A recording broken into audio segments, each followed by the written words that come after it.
Jean-Michel Blanquer, voulait interdire ce port des signes religieux, qui est contraire... Des mamans qui accompagnent... Enfin, c'est le port de signes religieux. Oui, c'est un foulard. C'est ça. Bon. Hein, parce que dans l'école de la République... Rien à voir avec le terrorisme, quand même. Pardon, Éric Ciotti, ici. Si, parce que ce sont des C'est-à-dire que signes... le port d'un foulard lors d'une sortie scolaire, ça a à voir avec le terrorisme de monsieur Michael Harpon. Pas laisser passer ça. Femme voilée est une terroriste en puissance, il ne faut pas laisser passer ça. Vous n'allez pas me dire parce ça. que c'est des... Mais il peut y en avoir. Une femme voilée est une terroriste en puissance. Et puis sortir du déni sur l'islamisme. Là aussi, c'est Alexis Brézé qui parlait de ce déni d'islamisme. Je crois que la formule est pertinente. On est aujourd'hui un peu enfermé dans une sorte de politiquement correct où on s'accommode de petits écarts par rapport aux valeurs de la République, mais les petits écarts, ils conduisent aux immenses fractures. Donc aujourd'hui, nous devons reposer le principe de laïcité dans la République, partout. Moi, j'entends ce que dit Emmanuel Macron. J'ai approuvé son discours, mais je lui dis...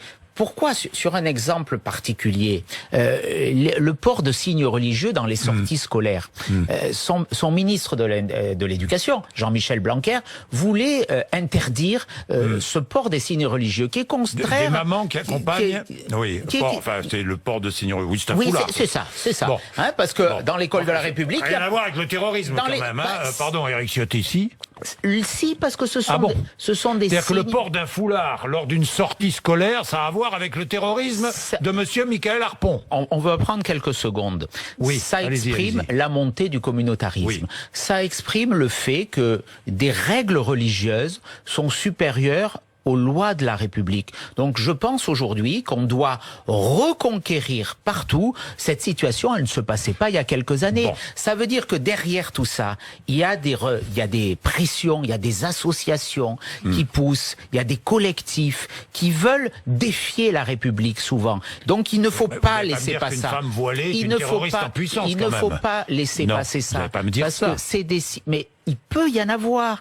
Une femme voilée est une terroriste en puissance. Globalement, le communautarisme qui s'exprime par des revendications, qu'elles soient territoriales, qu'elles soient vestimentaires pour imposer ces règles, c'est un défi à la République. Si on n'est pas courageux sur tout cela, si on ne dit pas la laïcité s'impose dans nos services publics et notamment à l'école, eh bien on perdra du terrain sur le reste. Vous avez l'air de banaliser tout ça. Non, je n'ai l'air de rien du tout. Je vous pose simplement la question. C'est un peu le problème. Voyez, je vous pose la question.